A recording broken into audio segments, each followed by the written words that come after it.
All right, so today we are having an interview with Catherine Torres from Ratanak International. This is take one. Hopefully, we'll be the only one. All righty, let's do this. Hey, good afternoon, everyone. This is Sherman again from Mission Central. My role here is in agency collaboration, and we are really encouraged today to be able to have with us Catherine Torres from Ratanaks International. I know, folks who've already been watching videos that you have felt very encouraged by the videos that we've been posting and hearing stories of how our missions agencies are being involved in their communities during this COVID-19 pandemic. And so we continue to encourage you to watch our videos and share our videos with your friends and throughout your networks. So as I said this afternoon, we're very privileged to have Catherine Torres. Catherine, why don't you say hi to our viewer? Hi. Yeah, and so for us to, as we begin, we're just gonna have her share a little bit about herself and her role at Ratanak. I've just been informed that she's received a role change, and so I'm just going to allow her to just take a few minutes to kind of just explain, a little bit about what that role is going to be. But I think our folks just want to know who you are, and yeah, just be natural and share with them. Yeah, of course. First of all, I just wanted to say thank you. Thank you first to Sherman. Thanks for having me. Yeah, no problem. Oops, where'd you go? The interviews and getting to know a little bit more about the other organizations that are happening around the world and locally. And second of all, I want to say hello to our viewers. Thank you for tuning in and just getting to know a little bit more about Ratanak and also myself.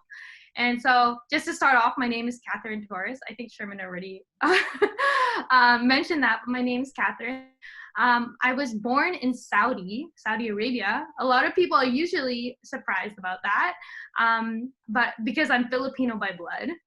And with that, I was raised actually 3 years after I was born in Saudi. I was raised here in Canada at our beautiful province of British Columbia. And so that's kind of where I've seen most of my life here in British Columbia. And since you're asking Sherman to share a little bit about myself, I couldn't help but share a little bit of some things that are interesting about I find interesting or fun. You can take it as it is. Sure. Things that I love to do. So I hope you find it interesting, which I love taking photos. You might be seeing a camera right here. I love taking photos of people. I love taking photos of beautiful places. And I love taking photos of memorable events, such as like weddings or engagements or special birthdays. I just love having a camera around. Other interesting things that I love to do is watching interesting documentaries. Who loves interesting documentaries out there? Yeah, Sherman does. But yeah, interesting documentaries along with that, action movies. And I hope I don't get judgment for this. A lot of people are actually starting to love it, but I love watching Korean movies and dramas. Oh no! I'm okay with reading the caption. It's very interesting. Sherman, do you love it? No. Oh, okay. I'm gonna make you love it soon. I'll show you some later after this interview. Other things I love to do, especially during the winter time, because we get to experience 4 seasons here at British Columbia. I love snowboarding. I love to go up to the mountains, to Cyprus, to Whistler, and just hitting up the slopes. And I'm an adventurous. 90% of the time, if you were to ask me, hey, what kind of adventure would you want to go on? I love nature, and I would choose nature over city any day.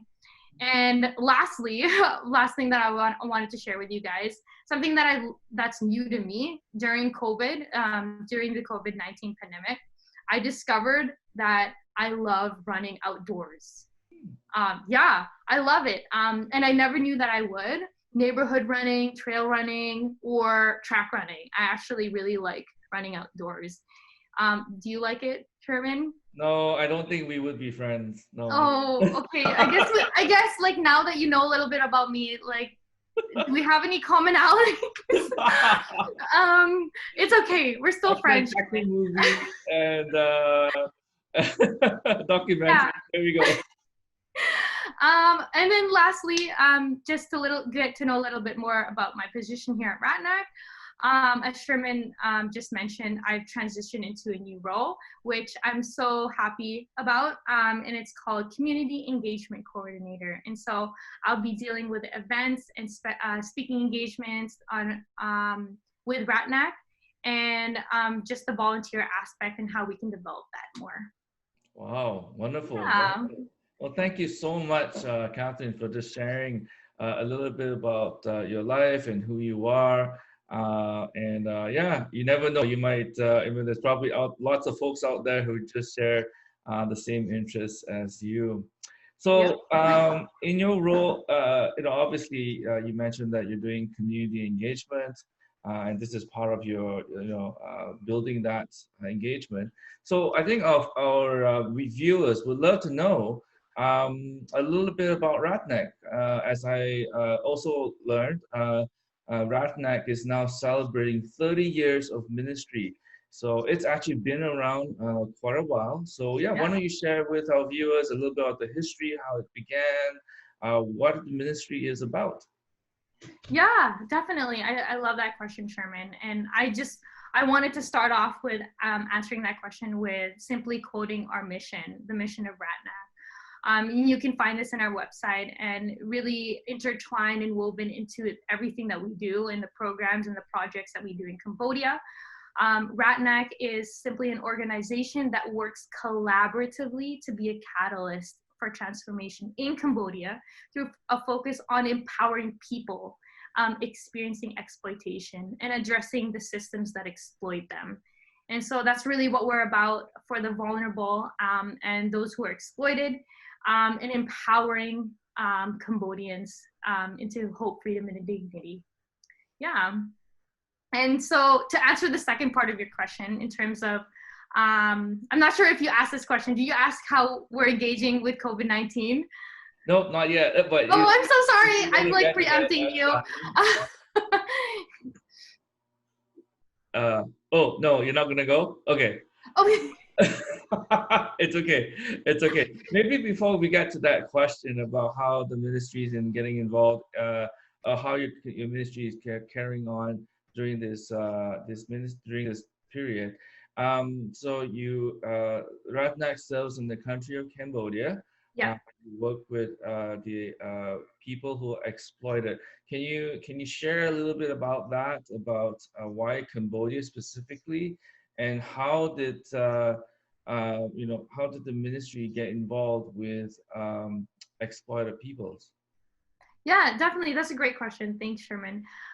Really, it started with our founder. His name is Brian McConaughey, and he went on a trip in the 90s, in the late 90s, actually, intending to go on a vacation, but the vacation went complete 180 degrees in terms of seeing exactly what was going on in Cambodia and the borders of the Thailand-Cambodian borders, and how just a lot of people, a lot of Cambodians and beyond, actually Thai people also, and they're all going through the struggle of bringing back or restoring an economy that has just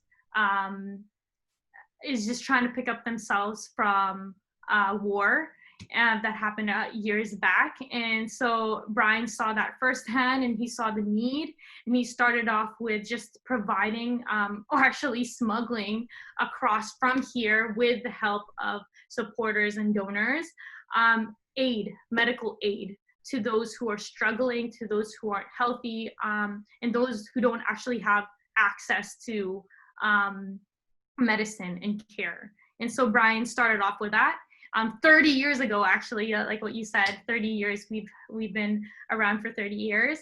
And now it's developed more into really helping young Cambodian men and women who are going through exploitative situations and helping them come home from trafficking situations, whether it's trafficking situations or exploitative situations, into restoration, really.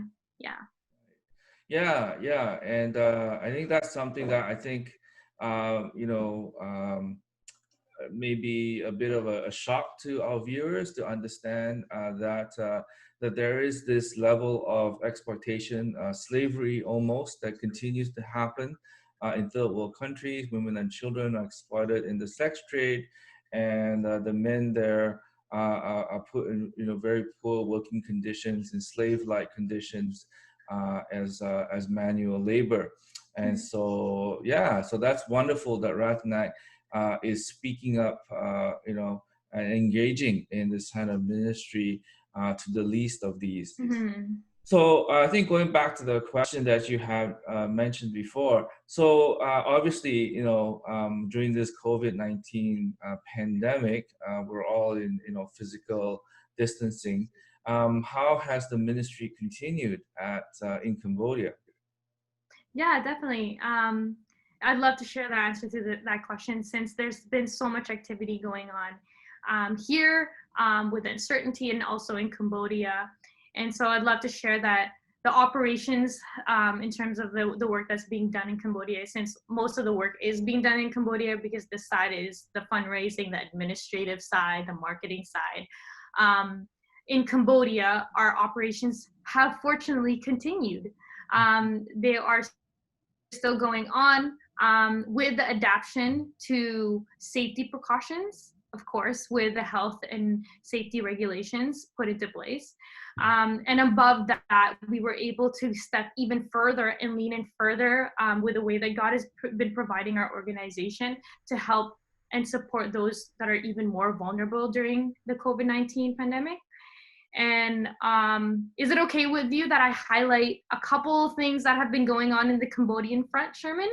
Yeah, definitely. And if it's not if it doesn't put your workers there at risk, because Yeah, definitely. because this video is going to be publicly broadcasted. But yeah, one of our programs right now is the Ratanak Achievement Program and the Men's Achievement Program, and those are programs that Ratanak is holding. And the first thing that we did when the pandemic, COVID-19 pandemic started, our Cambodian Ratanak staff team called around 150 of our clients. Actually, we have 150 around 150 active clients who are in residency and also back at home in their own communities.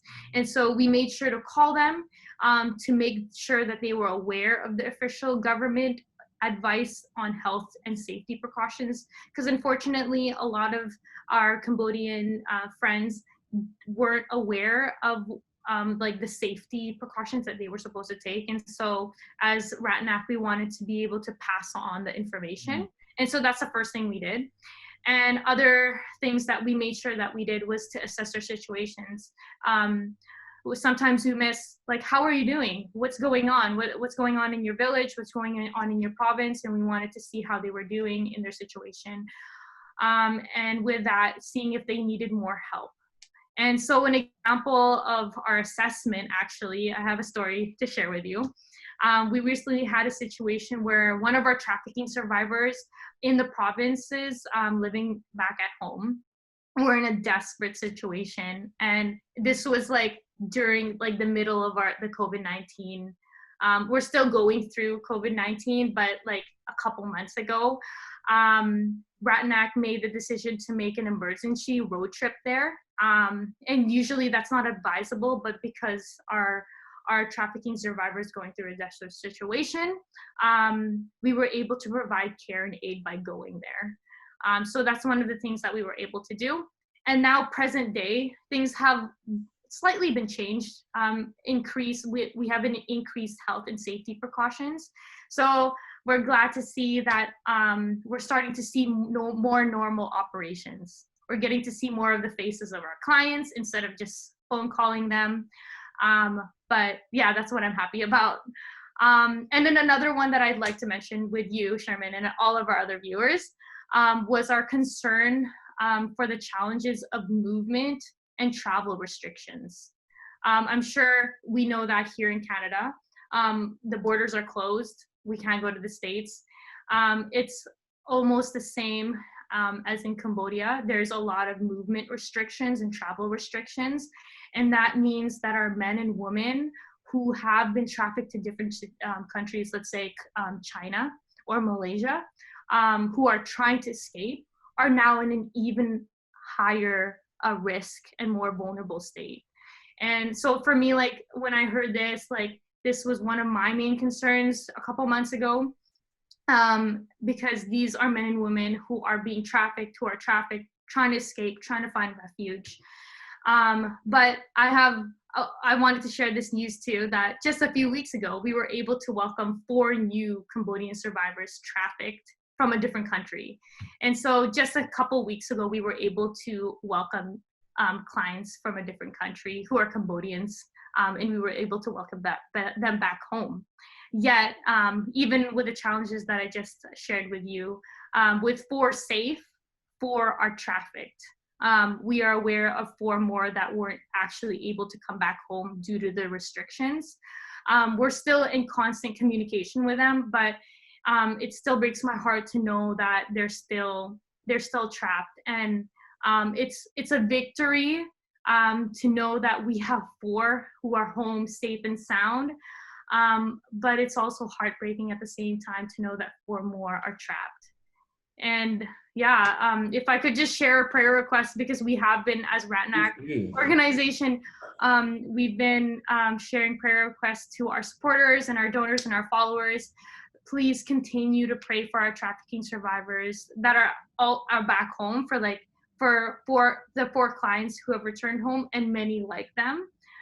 They're now on the road to restoration. They're on the road to healing. They're on the road to peace. And they're on the road to knowing the love of Jesus. Mm-hmm. And on the other side of my prayer request is for those Cambodians who are still currently trapped, who are still stuck in their situations, seeking for ways of escape. And just my utmost prayer request would be that they would find a way to come back home. Yeah.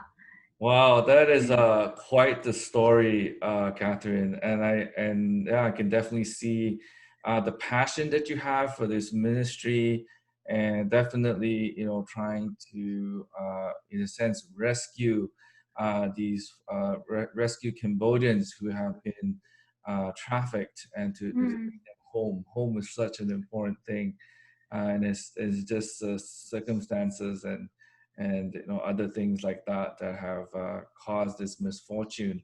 And I think for most of our viewers, we probably understand that the workers that we have serving overseas, we are very blessed here in Canada to have our first responders and healthcare folks, and but in some other countries where there is no infrastructure and there is no healthcare, it is the missionary folks who are serving on the ground. They are the frontline workers, right? Yeah. Well, God bless you guys. And so what I want to do at this point is I'm going to share a screen of the Ratanak International website. So it's right here. It's ratanak.org. And so you can read all about it here. They can talk about their work, what the ministry is all about, and how you can get involved. You can request a speaker. And as Catherine has alluded, she